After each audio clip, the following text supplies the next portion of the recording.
All right. Thank you, everyone, for joining us today. I'm so glad you could join us as we discuss how polio and PPS impact our character, personality, and emotional experiences. And we're joined today by our special guest host, Hal Goldberg. Hal has worked in Colorado as a psychologist for over 40 years and as a private practitioner since 1988. For the past 15 years, his practice is focused on supporting people with chronic or life-threatening health issues. He also works with a geriatric population around issues for aging, isolation, loss, and transition. His interest in polio and post-polio syndrome began when a close friend of his was becoming increasingly symptomatic after decades following a very successful personal and professional life. Um, and he currently is facilitating groups for polio survivors and those experiencing life challenges related to post-polio syndrome. Um, you're obviously free to ask him questions today, but if something comes up later, you can reach Hal at Hal Goldberg, so HALGOLDBERG, Hal Goldberg at halgoldberg.net. And with that, well, first of all, so when we open questions up and a little bit here, we'll just kind of go on a first come, first serve basis. So I think the easiest way to ask your questions will just be to use that raise hand feature at the bottom of your screen, and then I'll just call on you and open your mic up. But if you don't want to go on mic, you can also use that Q&A feature down there as well. We'll monitor that and kind of switch back and forth as well too. So without further ado, I will turn it over to our guest for today, Hal Goldberg. Hal, welcome. Thank you, Brian. It is wonderful to be here. One thing, Brian, maybe I'm not supposed to, but I don't see anybody. Yeah, since this is a webinar, you won't actually see their faces. Yes, but they are there. Yeah. Once they Okay. when they ask a question, they will appear. Yeah. Okay. Yeah. Okay. Thank you. Mhm. Even though Zoom has been around forever, it's still something an infinite figuring out. Mhm. Well, glad to be here. Welcome all. We have a big turnout today. I'm very excited about that. And I want to make this more of a discussion. So please, at any time, do your hand raising kind of stuff. And I think it'll be much richer with all of us participating. I wanted to start talking about the grieving process, because that is definitely part of polio and post-polio. It's how grieving is the process by which we separate from a lost dream. In other words, removing it from the center of our life to focus more on the peripheral, on a new obtainable dream. For example, if it's important for us to be outside communing with nature, maybe we used to do that on a bicycle. We could no longer ride a bicycle, and that is a loss. So maybe the next step was an e-bike. Similar. Then we can no longer ride an e-bike. The next step is maybe just trudging along, followed by maybe walking with a cane, followed by maybe a walker, followed by maybe being in a wheelchair. Still having our needs met to be in natural settings, but each time that we lose that kind of functioning, it's the loss. And we grieve that loss. And how we attach to these dreams is through fantasies, through projections. For example, when we lose something, whether it be a loved one, whether it be a prized possession, we haven't lost anything that we had, not one thing.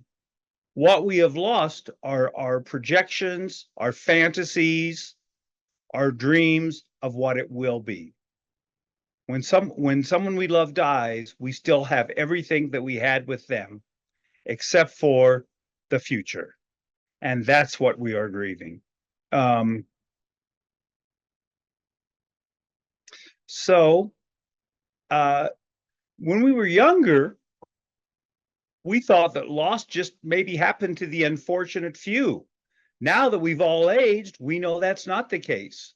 We are losing people we care about. We are losing physical functions. We're compromising our cognitive functions, et cetera, et cetera. So loss is not something that any of us can avoid. And we're at the point right now where we have learned that many times the hard way. So how do we deal with that loss? How do we deal with that emotional pain? There's 4 ways to deal with it. One is acting out. We can act out through the use of drugs, through overeating, through binging, through desertion, through leaving relationships, through financial irresponsibility, spending like mad, through becoming a workaholic, meaning we're always keeping too busy to stop and think, always moving from one task to another. We will not let ourselves have idle time. So all these ways of acting out, as you see, they're generally either immoral, unethical, or illegal, or dangerous. So acting out is the first way that we can deal with that emotional pain. The next way we can deal with it is disconnection, through isolating ourselves, through withdrawing from any kind of social environment, through refusing to talk about the issue, just shutting down. So disconnect is another way we can deal with that pain. A third one that we see is impacted affect. That means our life is totally dominated by just one feeling state. That could be depression. It could be anger. It could be a number of things. It could be guilt. But all the feeling states I'll talk about in a second are very normal. And we're stuck in one feeling state, whatever it is, that's impacting how we see the world. Okay, so those are 3 areas in which we can deal with a loss.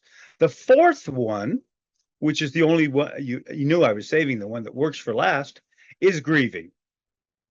Grieving is wonderful. We don't have to be taught it. It is spontaneous. It is unlearned. We see new babies grieving. We see when the primary caretaker leaves a newborn, first they'll cry and scream, then they'll become listless, they may refuse to eat, and they turn away from social interaction. They are grieving that loss, even if it's for 5 minutes. So we're all born knowing how to grieve. We don't have to be taught it at all. Another thing we have to realize is losses, whatever loss we have, brings up all of our past losses. And that feels awful sometimes. Something happens, we have a loss, and then we go back to when our mother died, when whatever's, when I first contracted polio, and we say, I thought I worked that through. I really did not believe that was still an issue. And the reality is, yes, you did work it through. And the reason it feels the same is because those feeling states are exactly the same.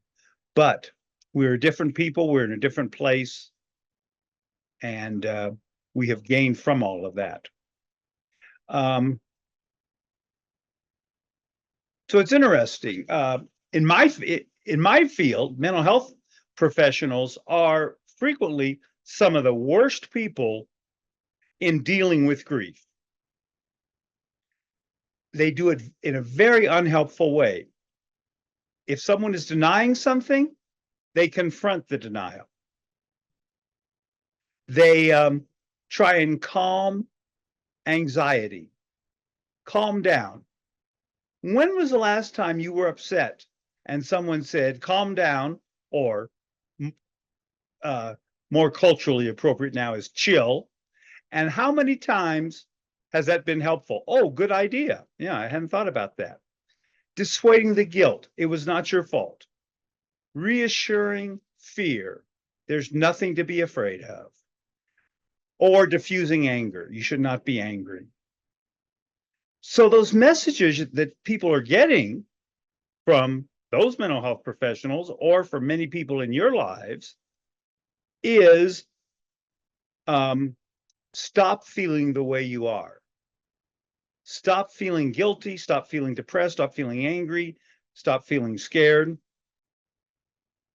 Whereas the problem is not those emotions that give us pain. The problem is the loss. The solution are those emotional responses. Any at this point, any thoughts, queries? Okay.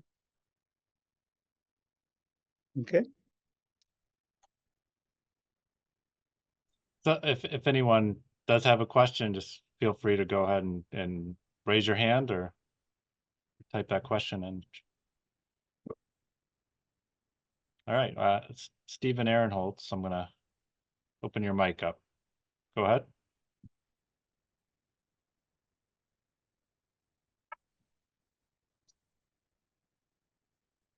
Stephen, are you there?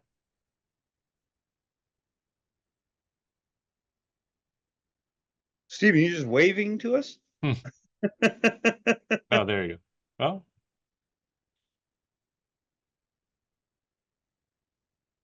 hello?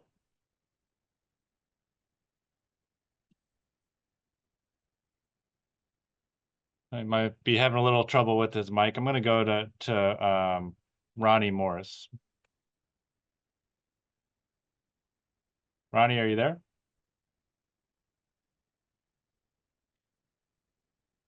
Can you hear me? Yes, we can. Go Okay. ahead. Just a quick question, Hal. When you speak of the grieving process, Mhm.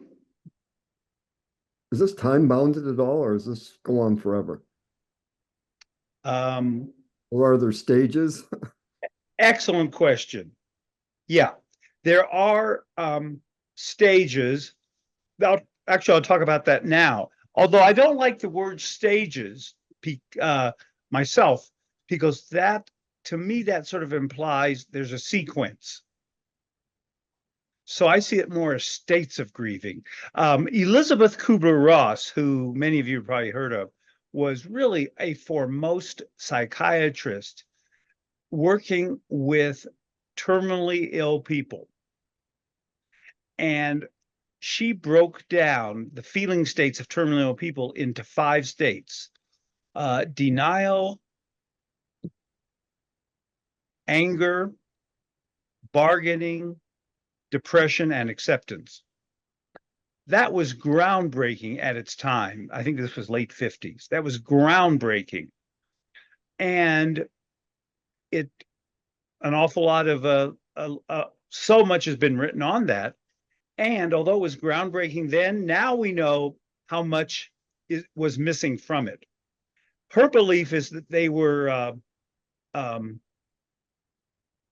in order. There was an order to that. First we deny, then we get angry, then we bargain. Well, if you allow me, da da da. Then we get angry. Then we get depressed, etc. And what we have found is there is no sequence to that at all. And I'll talk about the states in a second. But yeah, but in direct answer to your question, is it ever over? Elizabeth Kubler-Ross' theory was yes. I think the belief now is probably not. What happens is the loss is right here.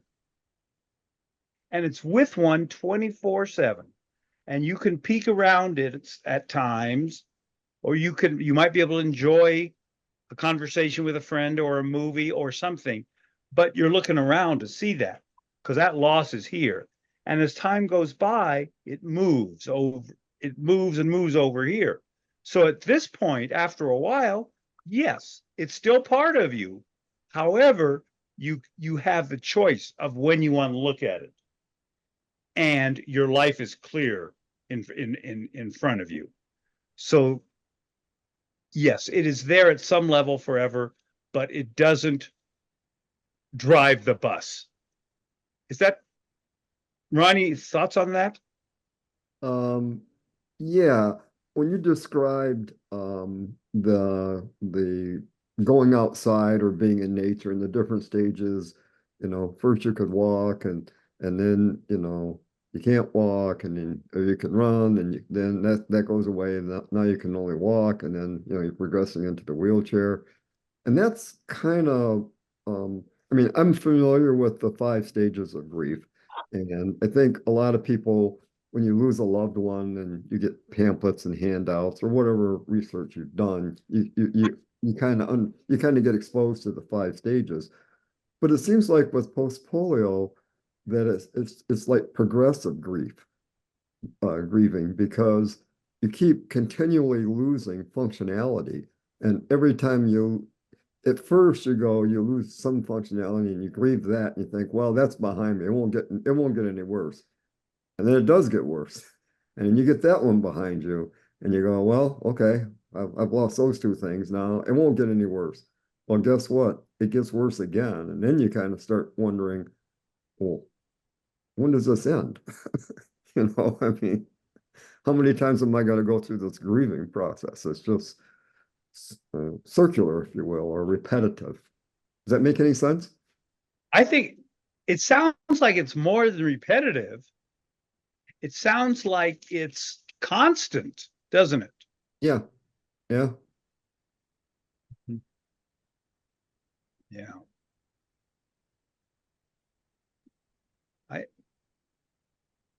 I'm sorry, I just got something that popped in my screen and I can't see anything now. No. Although I guess I don't need to see anything, so that's okay. Okay,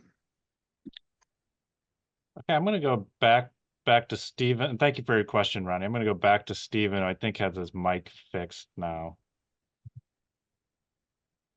Can you hear me now? Yes, we can hear you. Okay, great. I guess one of the things I'm wondering about is this, and I don't know whether it's because of the frustration, probably is part of it or something, but sort of a free-floating hostility or anger that just seems to boil over a bit more frequently because we have things as we age that we're having to reconcile ourselves with, but then we've also got the things I've been adapting with all my life, and you get to a point where you're adapting quite well, but then it gets to where it's not working as well as it used to. And as you mentioned, some of the things that you can't do as well, or I used to be able to do, and I think I can still do it, but if I push it, it's probably not going to work. But unfortunately, that kind of starts spilling over into a lot of other things that I think is probably counterproductive, but it seems like it's much more just under the surface than it used to be. And of course, one of the things we as polio survivors do is we usually adapt quite well, but after a while, people just assume we can adapt real well, and it's getting harder and harder to adapt. And I don't necessarily want to acknowledge that either. So that's just one of the things I was thinking about. And I don't know, is this something I'm going to have to throw into my bin of things to work on?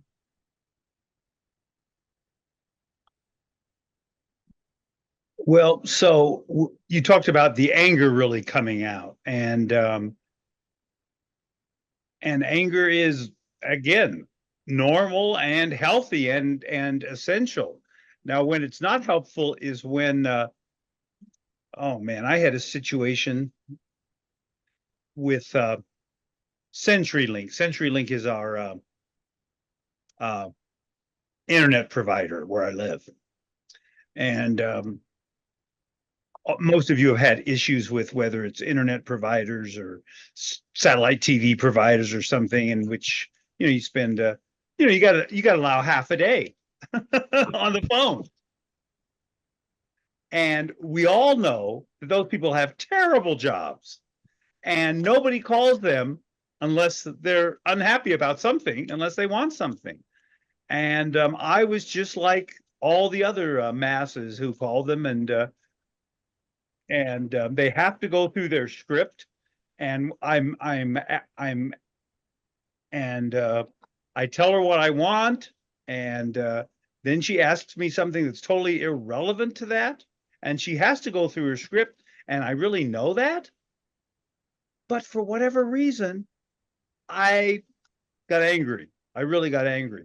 I've told you that. I have told you, I have gone through your security and told people my name, my address, and the last 4 digits of my social security number 4 times. Do not ask me again. That has nothing to do with them. That's just me. And so when I thought about that, why was I angry at her? She's just doing her job.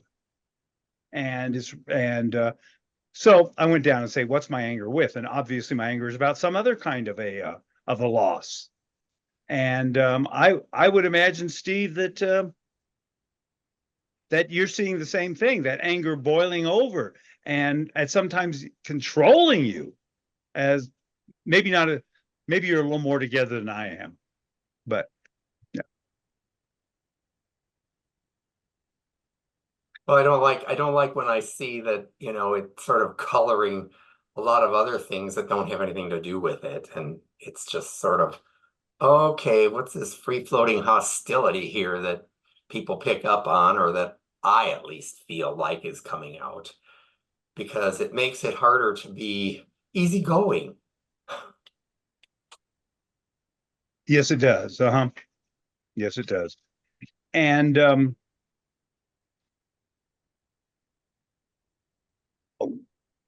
when we are angry, it has to do with someone or something questioning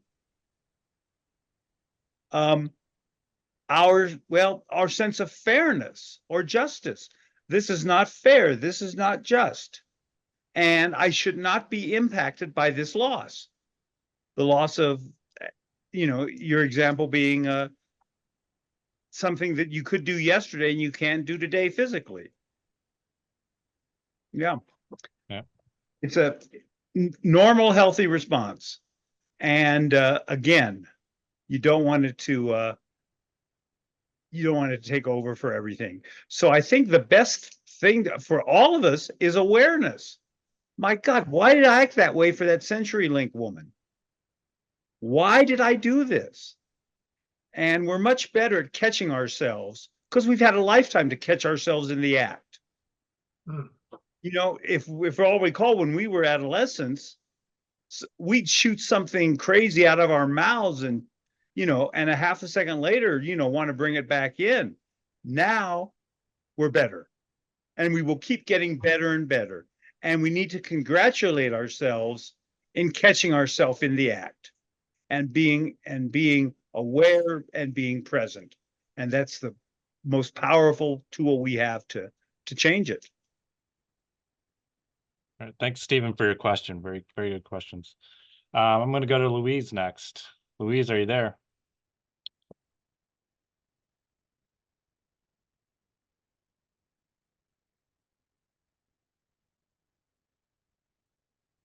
You ought to unmute yourself.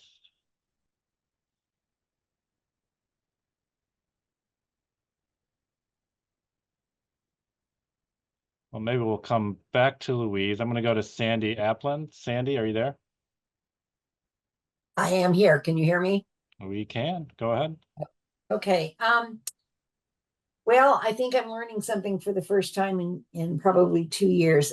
Probably 20 years ago, I started going through what was then diagnosed as post-polio syndrome. I started not being able to do certain things, yada, yada, yada. You've all been through that.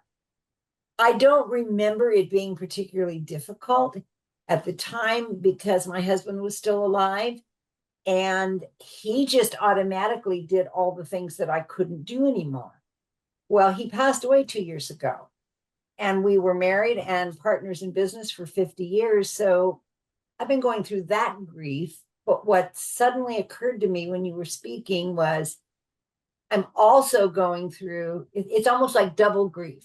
Not only did I lose my partner, my life partner, but now I lost the person that gets things out of the cupboard for me or puts gas in the car or those little things that you don't think about if there's somebody there doing them for you. It was just automatic because that's the way we live.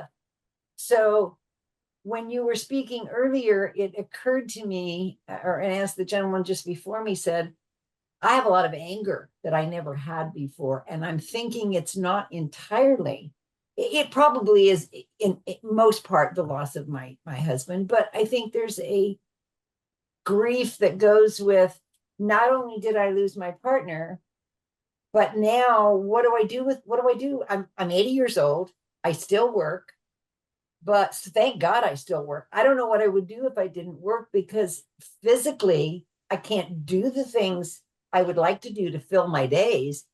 And I happen to love what I do for a living. So I don't know. I guess my question is it safe to say I'm going through a double case of grief and will it pass in time? I just never thought about it that way, but I think I think the anger is coming from not the loss of my spouse. I think the anger is coming from, I can't do simple things anymore easily. I can get them done, but they're not easy. And how do I fill up my day when physically I can't do that much? So if I'm not working, I'm sitting in front of a TV, which is a total waste of space. So do you have any thoughts on what I've just shared? I can understand why you related to what Stephen said. You two are kissing cousins, aren't you? Bad metaphor. But of course, you are hit more with your own physical compromises than you thought you would be. Because now you are the only one to put gas in your car. You're the only one to get something off a high shelf. And so, yeah, of course I think double grief. I think you should patent that term. Yeah, I think that makes good sense. And will you ever get over it? No, I mean, I guess the hope is that we will continue to embrace our abilities. And post-polio will not impact your mind. Post-polio syndrome will not impact your heart. You are still Sandy 100%. And you will continue to learn and to grow. And life is infinitely beautiful and wonderful. And now I'm sounding a little Pollyannish, so I'm going to stop. So it sounds like, I appreciate that. It's more, I guess, understand not being so hard on myself, because I feel like after 2 years I should be farther along. I should be I don't know what I mean by farther along, but I think I'm being kind of hard on myself when I expect things to go back to some kind of norm. And most of us aren't really good at asking for help either. I have 7 children. They don't all live close by, but some of them do. I have grandchildren, great-grandchildren. I need to learn how to ask for help. And I'm not really good at that because I've always been on the giving side, not the taking side. So probably that's another thing I need to learn, but I appreciate what you've said so far because it's making me realize that it's a little bit bigger than just I thought it was, and may take a little bit more time to come Sandy, to, when you know. talked about good at giving help and not good at asking help, yes, you're right. That is pervasive for most of us. However, think about how you feel when you give help. It feels so good to be able to provide assistance for someone else. And I can't imagine that your children and your grandchildren would not jump at the chance to give you support. And by asking them for help, my belief is you're doing them a favor also. Never thought of it that way. That's a good way to look at it. Thank you for that. Mhm. Thank you. All right, thanks, Sandy. I think Louise has her microphone fixed now, so I'm going to turn it over to Louise. Go ahead. Once again, I'm not sure. Can you hear me? Yes. Okay. I'm trying to make this as short of a question as possible. I've been living 80 plus years with polio, and in my elderhood, I am experiencing even more losses ahead of me. How do I turn polio as a negative to polio as a positive for my remaining elderhood?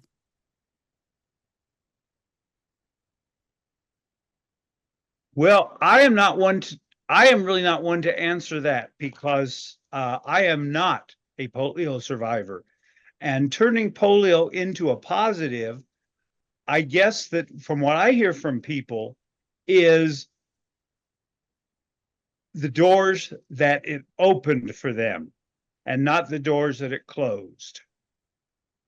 Can you think of doors that having polio opened for you, Louise? Do I envision doors opening?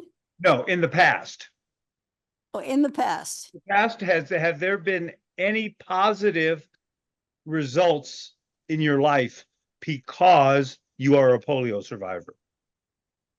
Right at the top of my head, I'm going to say that a positive was my relying on writing, journaling, etc., writing, discovering that I enjoy writing and discovering that I have some talent. And that has been a positive. That's wonderful. That's wonderful. And that you can continue to write, which is wonderful too. What I hear from people is they really believe that much of their success in life was that as a child, they had ambition, they had motivation, they wanted to overcome the disease, and that stayed with them throughout life. And most post-polio syndrome people I know are type A people. And I say that with the very best of meaning under type A. It means go-getters. And that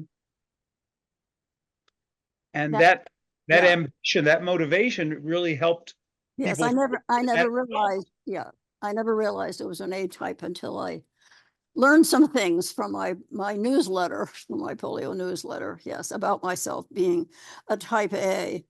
But I get to a point with that where I don't have the, not motivation, but trust that I can make something out of it. I guess I'm not an ambitious person. I don't know. You have quite a gift, Louise, because you are a writer. And there is nothing more powerful in exploring one's sort of own inner psyche and emotional functioning as putting it down on paper. How wonderful. Mm-hmm. I encourage you to write about yourself and your story, and write only for yourself. Then if you want to share it, you do. If you don't want to share it, you don't. But right. Yeah. Oh, thank you for that. Thank you very much. Thank you, Louise. Can I interrupt and talk more about feelings for a minute, and then we'll go back to some Absolutely. yeah. So I hadn't really talked about I just glanced on the feeling states of loss, of grief. And I think there's two clusters of feeling states in my experience. The first one is soon after one realizes there is a loss. I could no longer walk without braces. I can no longer pick up my grandkids. And there's a couple feelings that come from that: denial and anxiety. And I think the denial and the anxiety, the function of them is to prepare us for the major change that loss will demand upon us.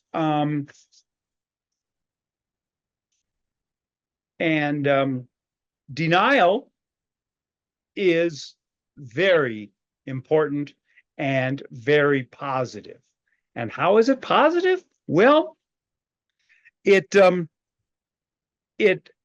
gives us time, it buys time for us to discover both our inner strengths and our outside supports, our external supports needed to face the loss.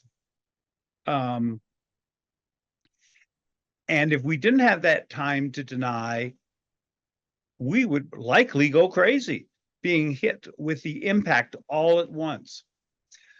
It's interesting, as most of you have probably seen little kids at funerals for someone they love dearly, maybe a parent, maybe a sibling. And you see the child in there grieving, and 2 minutes later, they're out playing in the yard. They're out on the swing set. They're laughing and joking. Then they can come back to the loss. But the kids take the loss in very slowly because they can't handle it all at once. And thankfully, we are wired in a way that we never are given too much to take. And denial piecemeals that out. So again, it buys us time.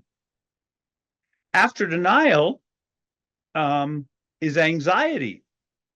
And we all know how awful it feels to be anxious, to not be able to sit still, to not be, to just be nervous constantly.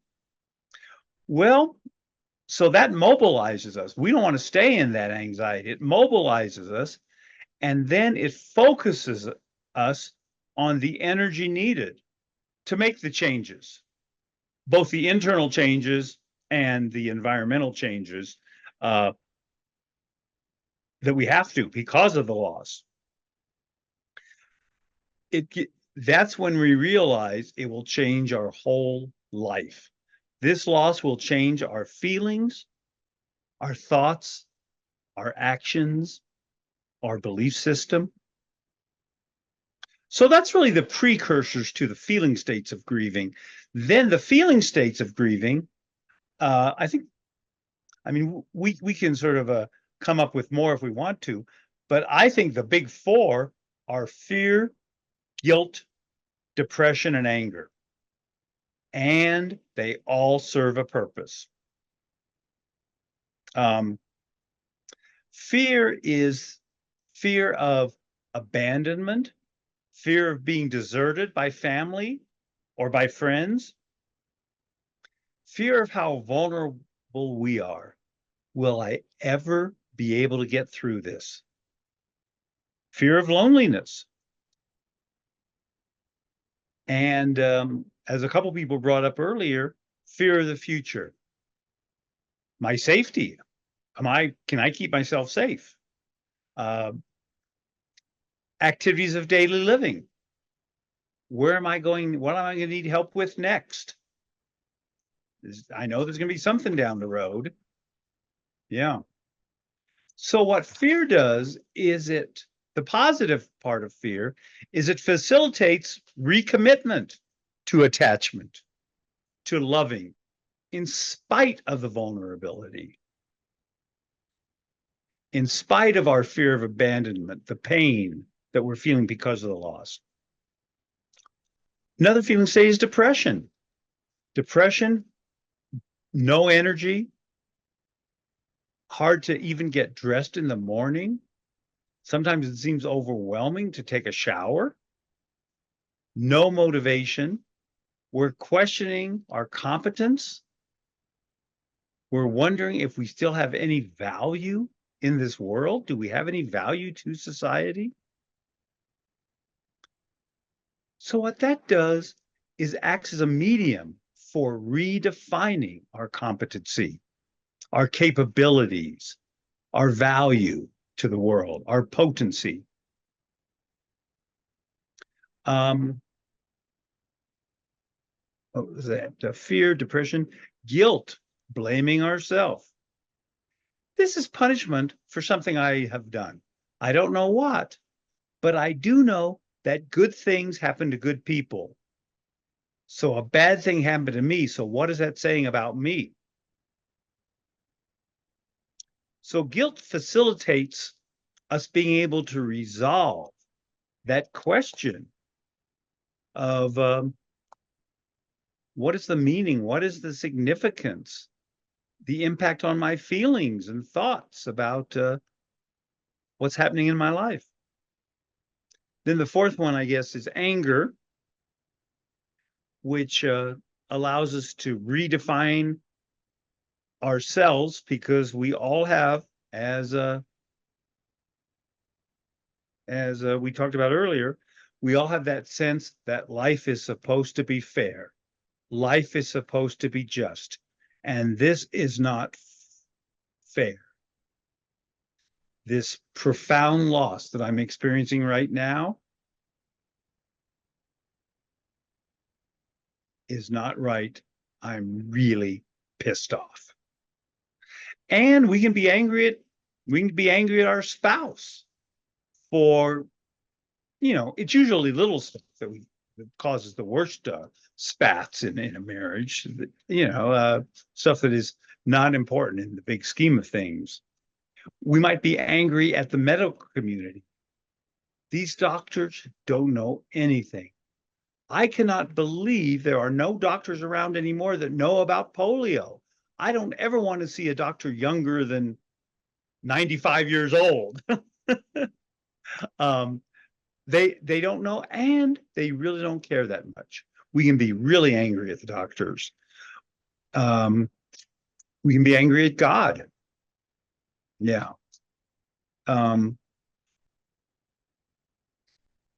Someone much smarter than me once said, I liked it: the only pain we can avoid is the pain we create for ourselves by trying to avoid pain.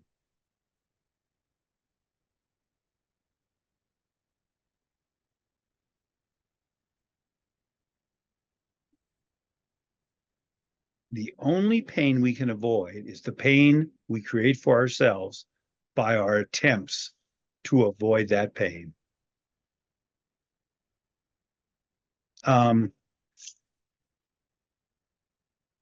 So I think one reason it's really helpful to understand this grieving process is that, as behavioral scientist researchers know, we try to feel the way we think we should feel.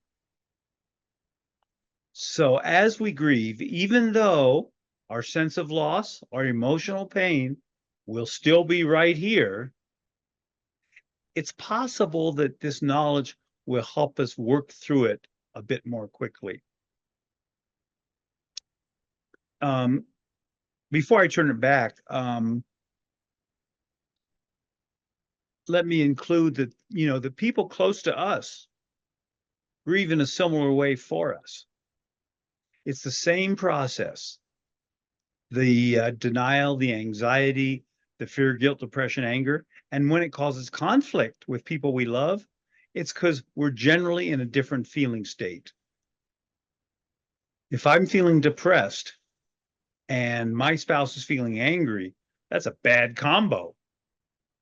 Anything's a bad combo. So it feels like we're getting further and further apart when we are so close together. We're going through the same thing. Now, the people we love may go through it much more slowly than we do because they're not confronted constantly with it. It's not with them 24/7. We never get a break from it. So definitely a meaningful topic of conversation with our significant others. So as I said, everybody is capable of grieving, of resolving issues through their grieving, through understanding their fear, guilt, depression, anger, with two exceptions. One exception we find is if someone had a premorbid emotional disturbance. If there's some significant mental health issues that have been with this person since prior to the loss, then it's pretty difficult to work through that. And then the other is negative subcultural injunctions, meaning if we are living in a culture where it is not okay to share feelings, where people don't want to hear about our feelings. And if any of us are in that situation, we need to break out and find someone to talk to. Maybe a therapist. And grieving and loss is not a mental health issue. I am not suggesting that if we are grieving, a therapist can help us. I don't necessarily even believe that. I think a therapist can help us if we're feeling stuck or if we're feeling we don't have a support system. There's nobody who wants to hear me talk about this. In that case, find someone quickly who does want to hear you talk about it. Yeah. Any comments, thoughts? Well, maybe we'll go back to some questions here, and maybe I'll have some thoughts on it. I'm gonna go to our good friend Saul Morse.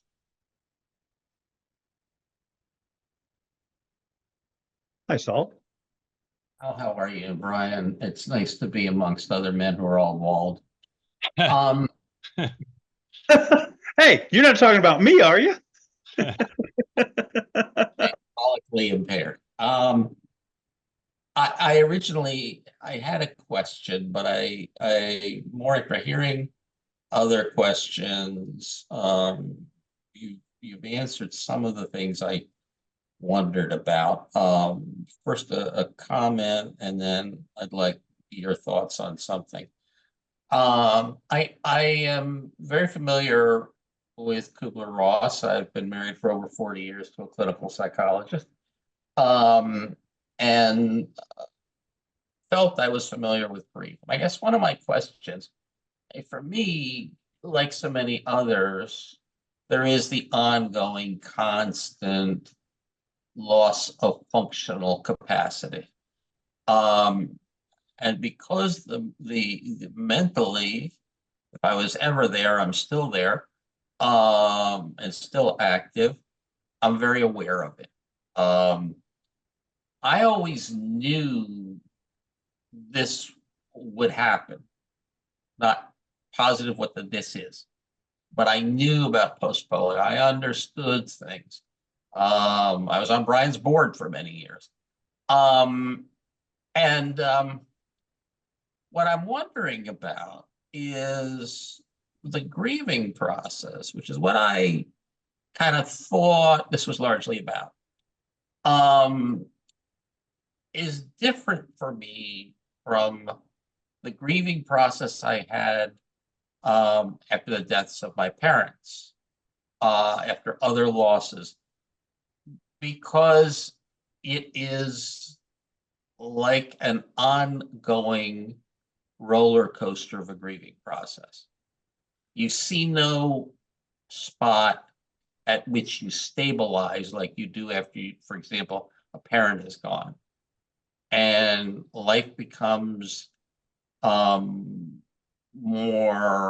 consistent, stable. The changes are just the normal changes people have in life. People move on, new restaurants open, old restaurants close, all of those things. And I'm wondering whether you see this sort of rolling grievance process as significantly different from what others who are aging and catching up to us, but were not previously disabled. Is it different in your mind from what you've seen with those people as opposed to people who've been disabled like me for all but 2 years of my life? Wow, Saul, there's a lot to digest there. Thank you. Thank you. Excellent. I think, if anything, people that have had a history of loss, specifically as you're talking about, sort of loss of physical viability, that, you know, what's going to hit me next kind of thing, sometimes are less emotionally impacted than by people who were incredibly vibrant, healthy, had no disabilities their whole life, and now they're 80 years old or whatever. And oh my gosh, I think there's the familiarity with that, I think, is a strength and can be helpful.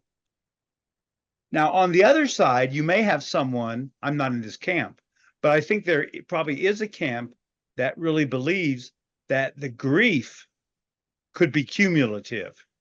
And it's like, enough already, you know? Mhm. This and this and this and this, Dianu. I think, again, I don't quite see it that way. I think it builds resilience to increasing disability. Does that fit for you, Saul, or? Well, I think you've hit on a very good point. I believe the key thing to being successful as a person with disability is to be resilient, more than anything else. And there is this sense of, okay, I've handled other things, I'll handle this. And I also think that some people, and I'm seeing this with a sibling, who have been healthy and active all their lives and are now in their late 70s, and all of a sudden they can't do what they used to do. They don't have the endurance they can, and they're upset and at times angry about it. So yes, I think there's really a lot of truth to the way you frame it. The question for me becomes, how much you have to try to continue to be externally to others what you were, as opposed to what you're becoming, because we are changing. Does that make sense?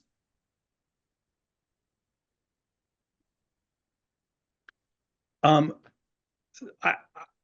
not sure. Are you saying that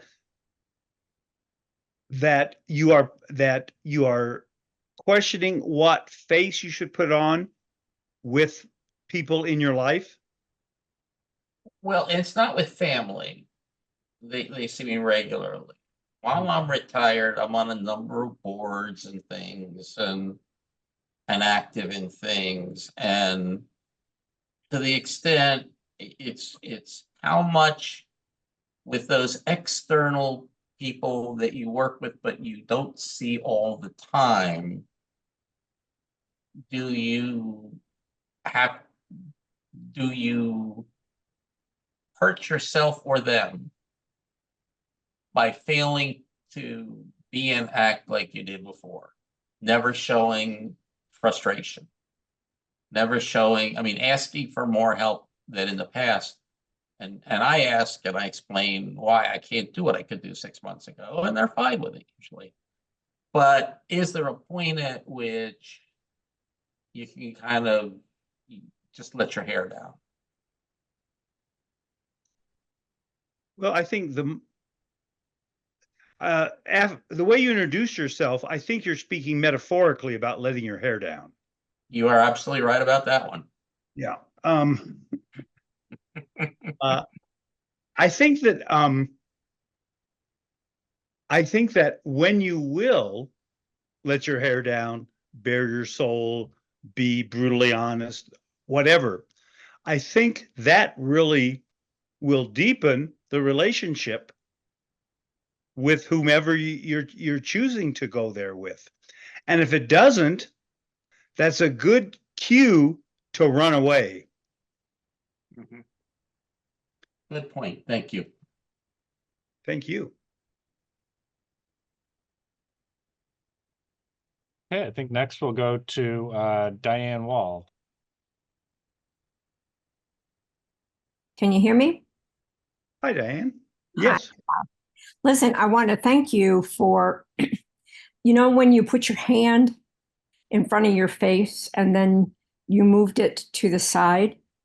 When I watched you do that, it really hit me because your hand for me represents the post-polio and all the symptoms and all the new surprises that have come through the years and will continue to come if I'm truly being honest. And that hand, when you put it to the side, I thought of me listening during Zooms of post-polio support groups. Marvelous choices of support groups that we have. And I have been really blessed with time that I can participate. But there are so many times during a Zoom when someone will be sharing and open, and it'll hit me. And all of a sudden, I want to move my hand in front of my face and think about it. And then I use, I'm just using that little thing that you did with your hand. And I wanted to thank you because it makes me stop and think about kind of like what Saul just said, the face that I choose to share or not. So that was neat. And so many points that you're making today. It's incredibly helpful, and thank you. Thank you, Diane. It takes us way more energy to not be ourselves or to put on airs or to fake it than it does to be real. Yep. And it also takes so much more courage to be real. Yeah, that's true. Mm-hmm. Thank you. Yeah, thank you. Thank you, Diane. Okay, let's go to Gail Schrank, who's been waiting patiently. Gail, go ahead. Tom Schrank, Gail's husband, but she can type faster. So The comment I wanted to make is I'm having trouble seeing the difference between polio and post-polio syndrome and just aging, especially when aging often accompanies some other health issues. So I certainly understand what we talked about and went through the grieving and the stages and all that, because I do that. But I quite honestly don't think of my polio when I'm doing that. I actually feel very lucky because I had a very serious case that I almost died when I was 9 years old in an iron lung. But I often tell people that, I was one of the lucky ones because it didn't hit my lower body. They wouldn't know I had polio except that I'm out of breath after I walked 10 steps. But, I just was having trouble separating the polio and post-polio syndrome causes of this grief versus any other progressive loss of abilities. I certainly have the loss of abilities. But what's your first name? Tom. Did you say Ron? Tom, T-O-M. Tom. Okay, Tom. I didn't want to call you Mr. Gale. Yeah. my guess is that when you said that, every head in this room nodded.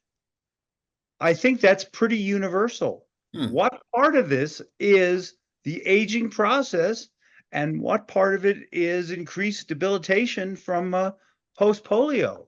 I think it's a package, and I don't know how relevant it is to know. I mean, to come up with an answer, but I don't think there is an answer. I mean, there may be, people may have hypotheses on, well, if you're losing this, it's aging. If you're losing that, it's not, da, da, da. I don't know. But it sounds like for you, Tom, it's a qualitative difference. What is causing the decrease you have in your ability to walk without huffing and puffing or whatever? I don't know, but I assign it primarily to aging because it's certainly not just associated with what my injury or my what was attacked in my polio case, which was primarily the ability to breathe. But so, you know, if I'm no longer handy around the house, and that's the case, and I used to be, okay, that has a lot to do with aging, I think, more than polio. Mm-hmm. Mm-hmm. And as I have to give up certain things I love to do, like whether that be skiing, golf, or tennis, whatever, I just can't do some of them anymore. And I do assign that largely to the lack of breathing capability. But I don't know. I don't think about it as a result of polio. I feel I was very lucky coming out of polio the way I did. And it never limited my working career. Certainly limited, like I said, some of these fun things I wanted to do, but you know, some people never get to do those anyway. It's like I felt very lucky, and I thought I was going to get into something here that might open up some new avenues for me to work on or think about. But I think I'm going through it, but not necessarily because I had polio. Well, Tom, you may want to add something when you've said multiple times, "I'm very lucky." You could also say, "I am lucky, but I have been ambitious. I am lucky, but I have been motivated. I am lucky, and I'm incredibly resilient." Because luck alone would not put you where you are now. Well, that's true, but I mean, I was really, when I say that, I'm lucky that I didn't have the obvious visible signs. People don't even know I had it until we get into a discussion. And I was lucky to not ever need to walk with a brace. And one of my best friends is still on a brace. So, you know, everything it can always be worse. So I've always tried to look for the silver lining. And we hear that in you. We hear that in you right now. Mm-hmm. Thank you so much. Okay, you're welcome. Thank you, Tom. Mm-hmm. Okay, I'm gonna go to Bruce Lambert. Bruce, go ahead. Okay, am I on? You are on.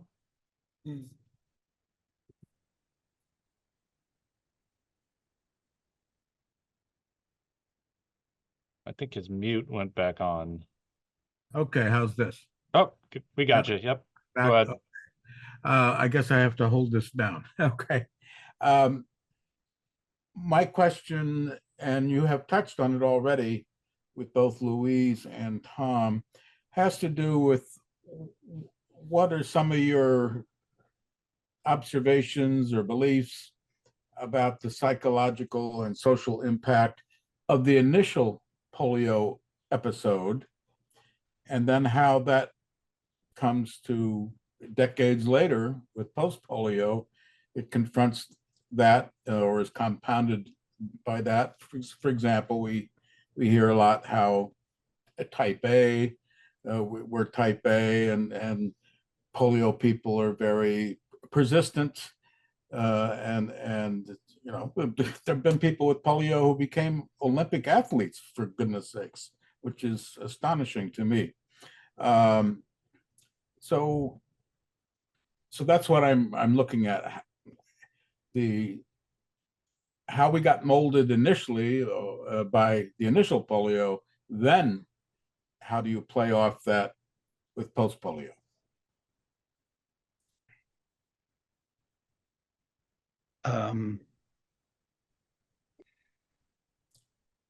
It is one of the most rare conditions in that you all have received a double whammy. Right. The first whammy was when many of you were too young to even know what was going on and totally blindsided by it, in addition to all the social repercussions. But the physical were obviously the main ones. And now here it is, decades later. And what you have found out is that what you did to have a vibrant, active, productive life had its trade-off. And that has maybe increased the severity of your post-polio symptoms because of all the activity, because of those kinds of things. It is so complicated. And you did a nice job elucidating that complication. Yeah.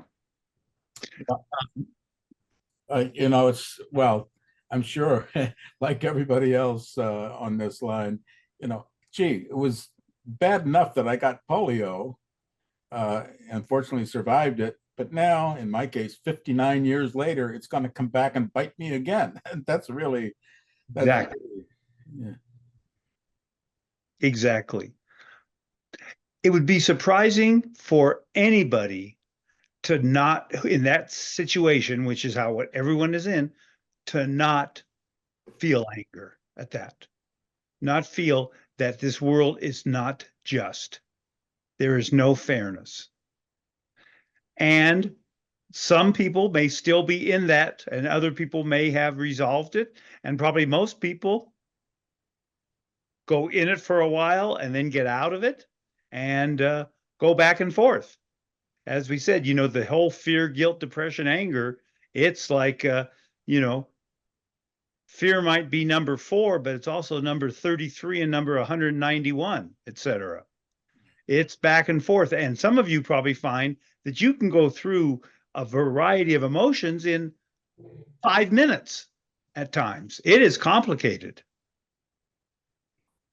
I agree. And as others have said, old age and the infirmities of old age, this is parallel, really, or compounding it. It's like we're super cases of the infirmities of old age, laced in with post-polio. So, I mean, it's reality. It's our reality. Exactly. And we have to accept that and figure out the best ways to cope with it. Exactly. Thank you. Thank you for sharing that. You got that right. I'm seeing 2 questions here. One from Beverly, whose question is, when and how does sadness over the loss become depression? Putting on a smiling face no longer works, but that's what I was taught as a child. My guess is that's what most people were was taught as a child. Yeah,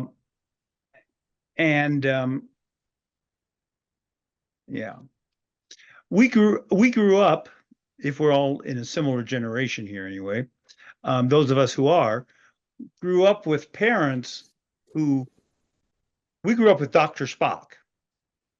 Yes.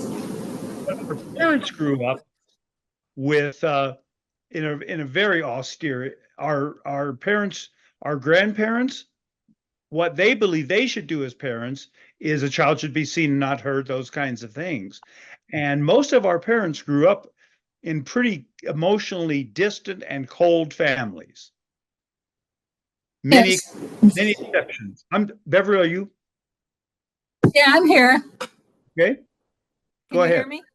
Yep. Okay. Yes, I would agree with that. I think that they felt that by making sure I had my physical needs met, that was what took priority. Lots of therapy, swimming, finally having surgery, and so on. The emotional, psychological component was not ever considered, neither by my parents nor by the medical people, except for one doctor who was my surgeon when about 3 years after I had polio. And he treated me like a person. He answered my questions. He was excited about the results of the surgery, and it felt really good. That was a big change. But overall, I think I was just taught, keep my feelings to myself. Don't complain. Don't show any negativity, frustration, or anger. None of that. So it's very hard as an adult to overcome those early lessons. And now with the post-polio syndrome, as it continues on, I'm still hiding those feelings, but feeling sad. And I don't think I'm depressed because I'm still functioning, but I'm worried that as I lose my capabilities, this sadness is going to turn into more of a depression. What are your thoughts? There is a little phrase that I love. If you can share it, you can bear it. Okay. Sounds, Beverly, that at this point you don't have someone you can share it with, or maybe you do, but you are not taking that leap because of a lifetime of being taught, no, sharing feelings is not good. Mhm. Yeah. Yeah. Yeah, I think I used to be in a post-polio support group, but it's dissolved because of all people, many of the people moved away or no longer with us. But I remember one time talking to the group about having a false face, wearing a mask, that I thought pretty much all of us with post-polio syndrome were doing that. But a couple of the guys disagreed with me. Now, they didn't have severe problems. They could pretty much hide the fact that they had trouble walking. They weren't using a cane and so on. So maybe it's just a process that at some point you realize, yes, you are wearing a mask and it's not working anymore. You can't really hide what your disability is. it's not working. It's not working to hide, but it's also not working in your best interest either. You're saying. Yes, I am saying. Yeah. Yeah. Without a doubt. Not everybody wants to hear about it. You know, that's the other issue. When does it become complaining that people are going to back off because they don't want to hear about it? Or when is it just being open and honest? Yeah. Which side do you err on? It sounds like you have spent a lifetime erring on the side that you will be seen as a complainer. Definitely. Yeah. And let me just say at the end here, Beverly, I'm glad you took advantage of the support group. And because your support group is disbanded, there are tons of support groups all over the country on Zoom. I haven't tried that. Consider that. And if you do, and it doesn't work, don't give up. Try a different group. And if the second group doesn't fit for you, don't give up. Try a third group. And if no groups work for you, then you might want to look inside. You know, why can't I relate to any of this? But I think that's a wonderful opportunity for you. Is there a list of such groups that have Zoom meetings? What do you have there, Brian? We don't have a formal list. We can start to compile that. If you know Maureen down in Florida, she has a pretty good list. Maureen's here. I don't know how you would get a hold of it. Or Maureen, are you there?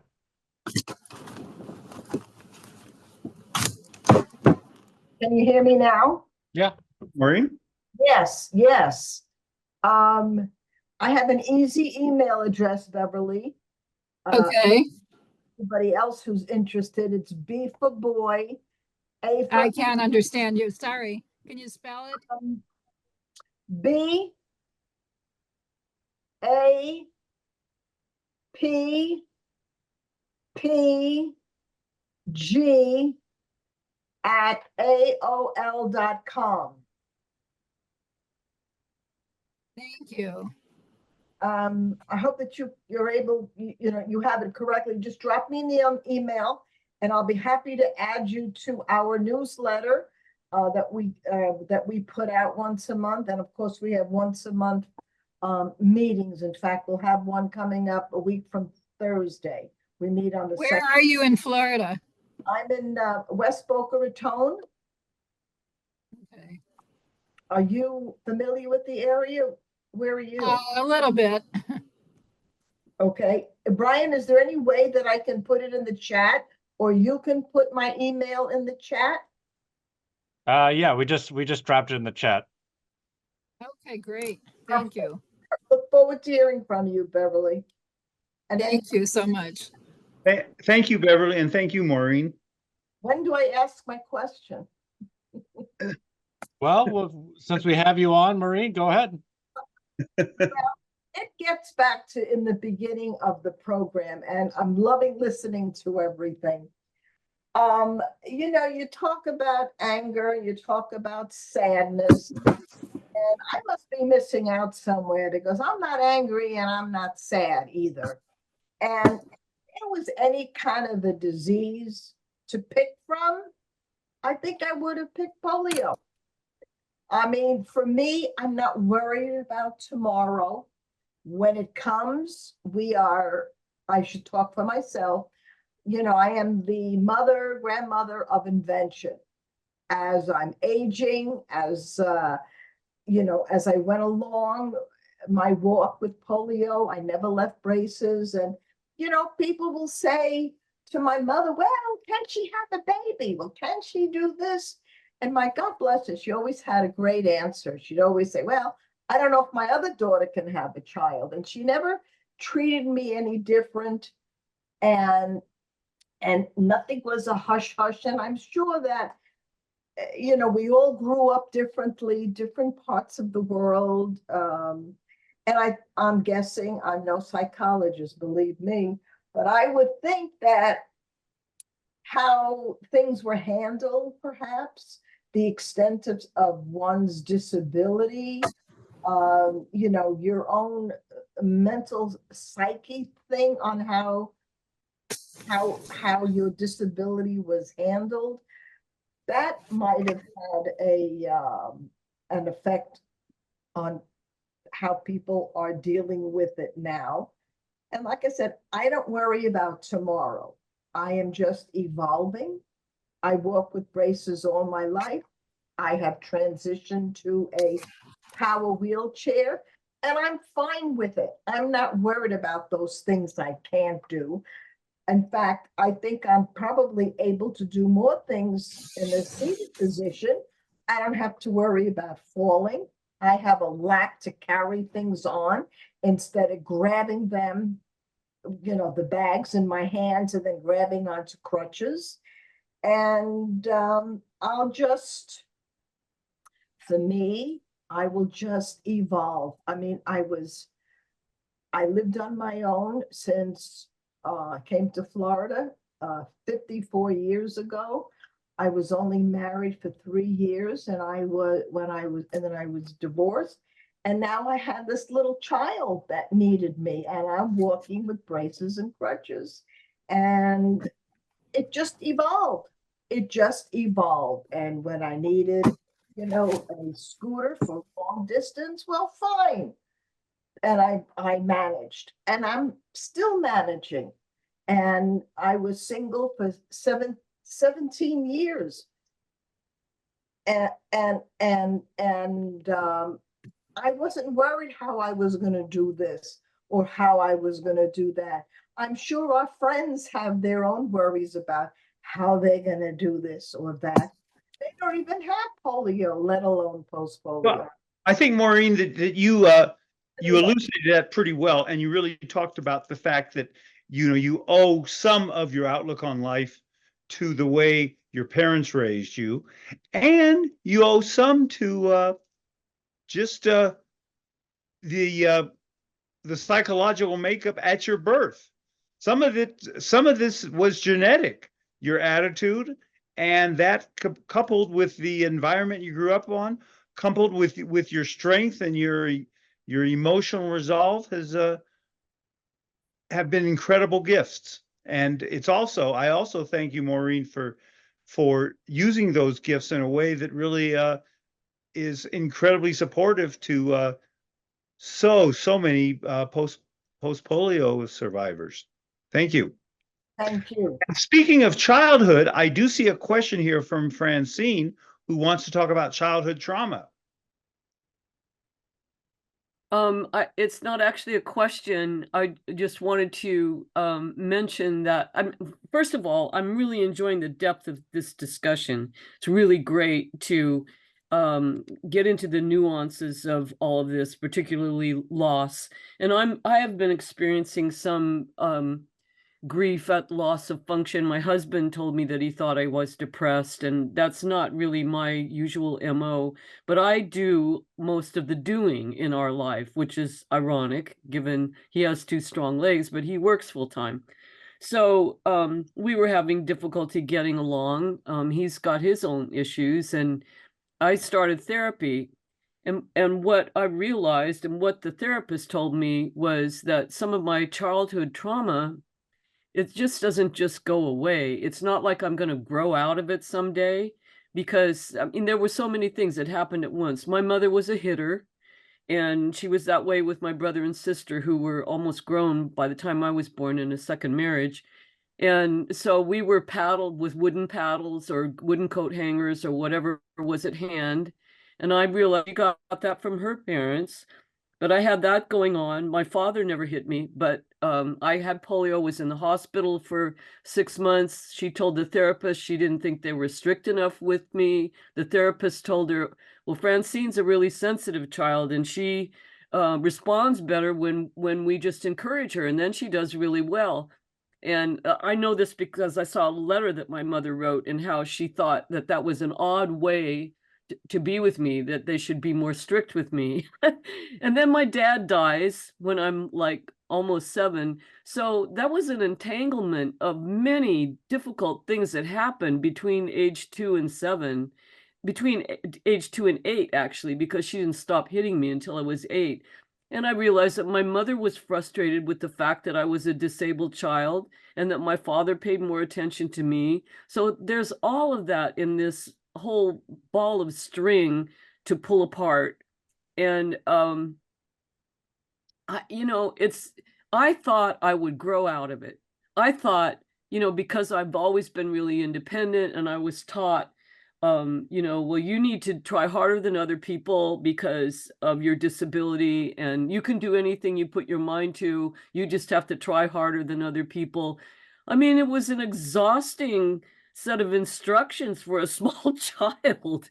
And so now, I'm like not able to do the gardening and not able to cook as much as I used to. And it's, I have to ask for help for things that I didn't used to have to ask for help for. And as people have discussed, being type A, when you're used to like managing everything yourself.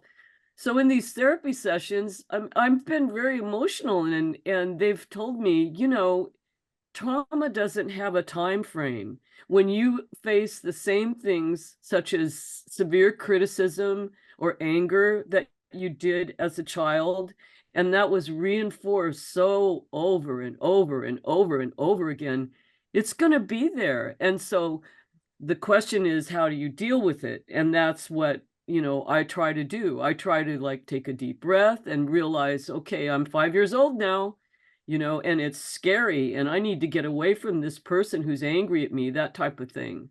So I think that what's valuable, also having my dad die young, of course, I was very concentrated on how important men were. I wanted to get that kind of security and affection and the person who protected me, I wanted all of that in a husband. And that's a big expectation, to have from another person. So placing importance on getting a relationship when I was the girl that the boys didn't want to go out with because I had a gimpy leg. They were nice to me as friends, but I was grasping and all that. So all of that is all tangled up along with polio. It is not all clear cut, and pulling the threads out when they show up and being able to say, oh, okay, I know what this is. This is, I'm 5 years old, or I know what this is. This is the feeling of rejection because of the way I look, and being able to like just step back from them is helpful. It doesn't make it all go away though. And I definitely wish I could do all the things that I was able to do previously. And I'm just hanging in there the best I can and trying to take care of my body so it lasts into my 90s, because I don't think I have any life-threatening diseases at this point, and I'm 76. So thank you for listening to all that. I just wanted to bring out that, it's really hard to like fully tease out, oh, this is because of post-polio.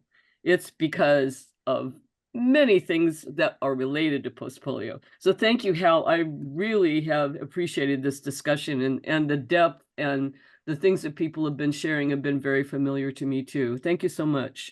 Thank you, Francine. And also thank you for bringing up early childhood trauma, because you are sure not the only person in this group who has experienced that, and yours is horrendous.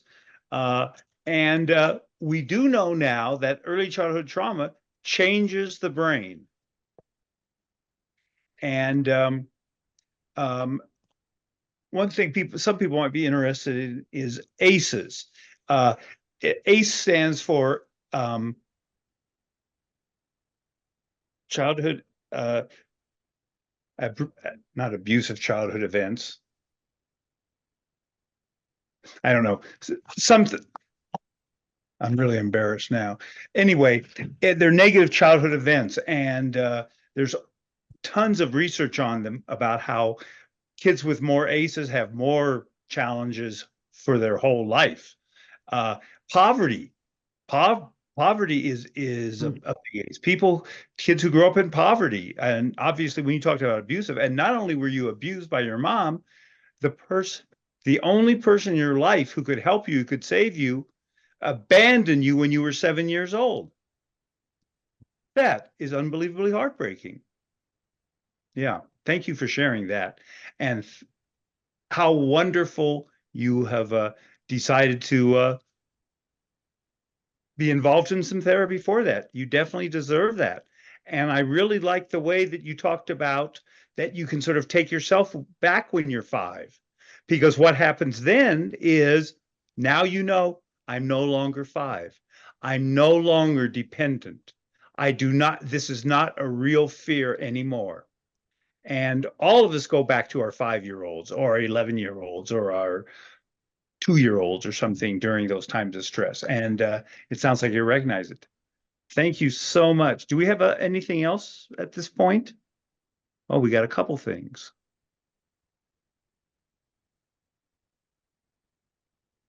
I see a couple questions. Anybody want to speak before we? We could probably take maybe one or two more. Christina, waiting patiently. Christina, go ahead. Hello, can you hear me? We can. I just wanted to share a couple of ideas because of my long-standing polio disabilities. I have found that if I make a list of little items that I need help with, and then when I see a child or a neighbor or a friend, almost invariably that person will say, "Is there anything I can do for you?" Well, that's lucky. And I will show them the list and say, just pick one or just pick two. I have found that the people who I think are more adept at mechanical things often are not, and vice versa. Also, I have found out that I can just call a friend or an acquaintance down the street and say, when you have time, would you drop by and give me some advice on how I could do X or Y?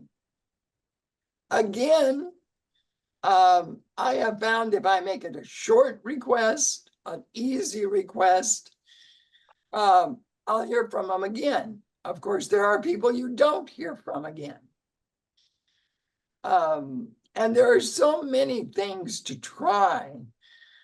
Like I hired a neighborhood teenager for the afternoon who just happened to be tall. And I asked him to take everything off of every top shelf in the house. It took me several days to figure out to do with those items. But I'm just referring to the lady who lost her husband a couple years ago. We do become dependent on the people who help us, and then we find out we need different help. So I'm just suggesting that if you make it look easy, if you don't get impatient, like when I have a jar of something that I can't open, I'll just put it in the refrigerator and put it on my list, and it might be 2 or 3 weeks before I get it open. But who cares?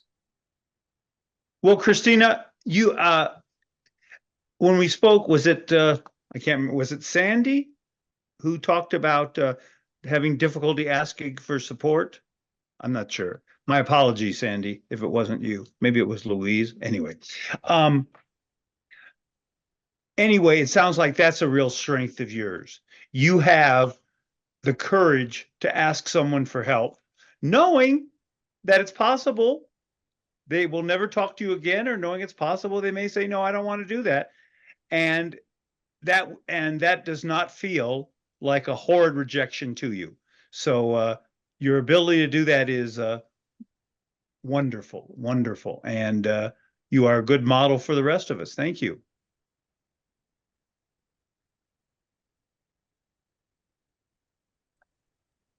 Okay. Chuck's been waiting patiently as well. Chuck, do you have a question? Well, it's just more of a comment. First of all, Sure. Yeah, appreciate how all your comments and everybody else's. I've learned a lot during the call, but just want to talk a minute about the spiritual side. 70 years ago, when I was 8 months old, I had polio, and for the next 15 years, I guess, I had, it was an iron lung for a period of time, wore leg braces, a back brace. I had 6 back operations.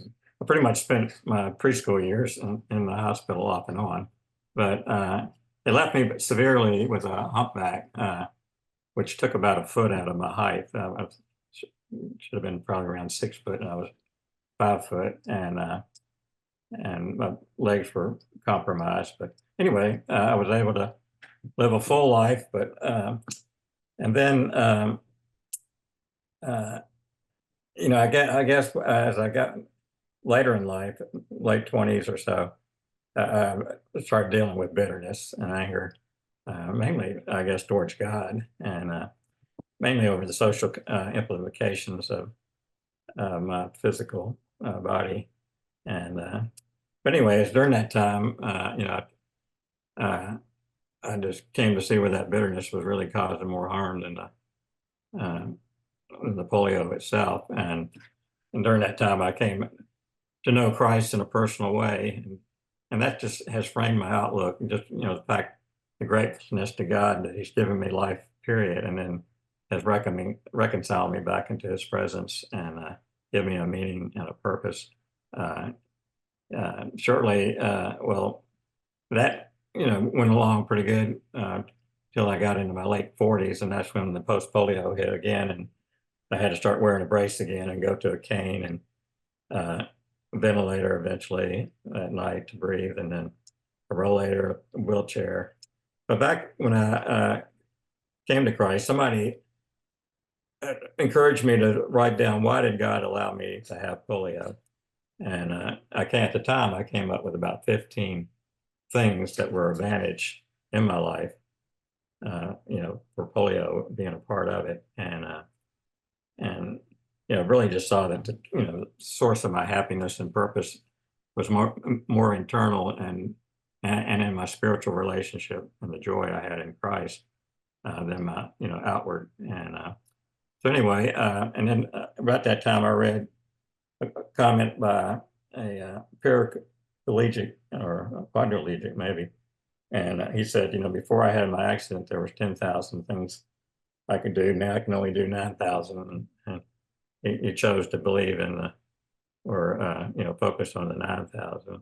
And so anyway, just now in life, I'm really grateful to be in a small church community of believers where we really care for each other. And I really work hard at building relationships. Of course, I still live with my wife and my children. 2 of my children are still in town. But anyway, I just, that has really changed my outlook on my polio, just to have at this life, I just know it's going to continue to get worse, but I've always wanted to do some writing, and now that I'm getting slower and more confined, even though I'm still able to get out and drive at this point, but I'm just seeing it as God open another opportunity to do other things that may make a contribution to the good for this world. So anyway, I don't know, I'm sure a lot of people have this type of spiritual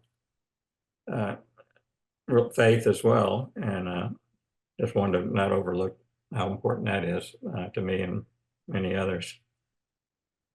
It sounds, yes, it sounds like that's really been critical, and you've benefited so much through your religious beliefs. That is wonderful. You have found that. Hey, thanks for sharing that, Chuck. Yeah. Thank you, Chuck. Do you have time for one last question, Hal? Let's do one last question. All right, let's go to Candace. Candace, thank you so much for waiting patiently.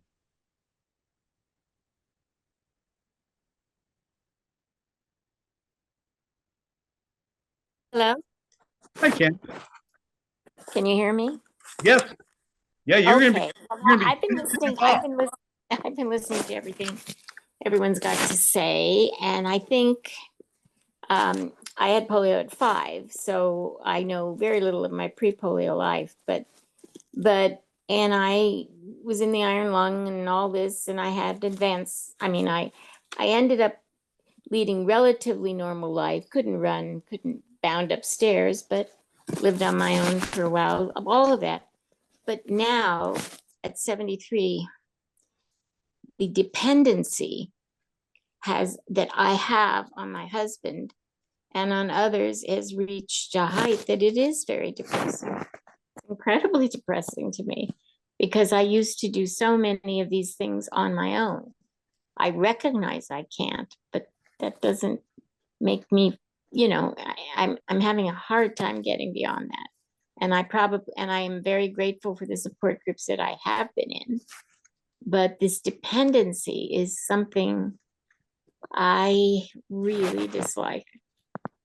And I just, I don't know if anybody can recommend anything for me how I can, deal with that. But these days. Well, I think Chuck, who spoke just prior to you, really talked about someone who originally could do 10,000 things, and after the disability hit, he felt he could do 9,000. It seems like that's sort of seeing the glasses half full. Right. Are you proud of things you still can do, Candace? Yes, but they are getting less and less. Most of them are much more sedentary, these days. I just went on a trip and I had to I use a walker now all the time. I never used assistive devices, say 15 years ago. And now I don't go across the room without one. So that has become, and then trying to decide what kind to use. And, I have a scooter for museums and things like that, but that would not work in a house, my house. Candace, you mentioned that you used to do an awful lot that now your husband has to do. What do you think he's feeling about having much more of a load put on him? Well, he doesn't express it like, can't you do more? He's doing all the shopping, all the cooking, and and all the washing. He's always done a lot. He's a doer, but I was able to to drive myself to appointments, to doctor's appointments. I can still do that. The problem I always have now is the walking once I'm there, getting the walker out of the car. I can do that, but it's a little bit dangerous. So he has taking me to appointments and stuff. And he's very busy in his social activities. He's retired. I'm retired. But I guess the bottom line, and I'm sure maybe some of you on this thought this too, I never thought I was going to get any worse than when we got married 45 years ago. I had some limitations, but they weren't anything like now. And I guess I'm constantly trying to adjust to thinking about a better way of doing things. That's what I can't tell you how many walkers, different types I've bought, and some I send back and I keep. I must have 4 for all different purposes. You hadn't anticipated this. It's the old joke. How do you make God laugh? Tell him your plans. Yeah. No. Anyway, it's been helpful to listen to everybody, and I sincerely feel I would like to talk to somebody outside of my circle of friends and family, and I'm going to look into that. Hey, write to Maureen, and she'll send you her newsletter, which has I have groups on it. Yeah, I have that. Great. It's great information. Oh, yeah. Good. Thank you so much. Before we go, I see there's 2 other questions here. I don't know if they're questions, I haven't even read them. One is Dick, who said, I recognize that most polios have several hidden fragilities. We should all be respectful as we relate to each other. Boy, that is my experience is people are generally respectful with each other. And I really admire the community for that. And however, it's always good to to keep remembering that and keep hearing that. Thank you, Dick. And Wendy said, how does one keep a positive attitude in the face of continual changes, not only related to polio and PPS? And we had that. Was that Saul? I don't even remember. Was it Saul who talked about that? About the continual changes, and just as you're grieving one, you don't have time to recover the grief, and then there's another limitation. Yeah. Keeping a positive attitude all the time is way too hard a challenge to do. We have to give ourselves permission to be scared, angry, sad, without a doubt. And if we're stuffing those, they're going to come out and surprise us in ways that we are not aware of. Like my example with CenturyLink, where did that come from? Yeah, we need to recognize that that uncomfortable emotions is part of the healing process too. And people are scared of them because I'm afraid I hear people say, I'm afraid if I start crying, I will never stop. I'm afraid if I let myself be sad, I will never be able to get out of it. Just the opposite. When we allow those emotions in, as we deal with them, as we work them through, we always emerge a little stronger. Okay, those are some good parting words, I think. I think we're just about out of time for today. But I want to thank everyone for all their wonderful questions and comments here today. It was a really fascinating discussion. So thank you all, and thank you, Hal, again for sharing your time and wisdom with us today. Yeah, I learned. I always do. I appreciate everybody, and as we keep saying over and over, use your support systems, and if you don't have them, find them. You deserve that. Okay. All right, thank you. As always, we'll be posting this webinar on our website, our Facebook page, YouTube channel. So if you are not already a subscriber to one of those accounts, I encourage you to give us a follow. We post tons of informative content on there. And again, all the town halls we've had held in the past have been posted there as well. So, okay, I guess until next time, thank you and have a wonderful day.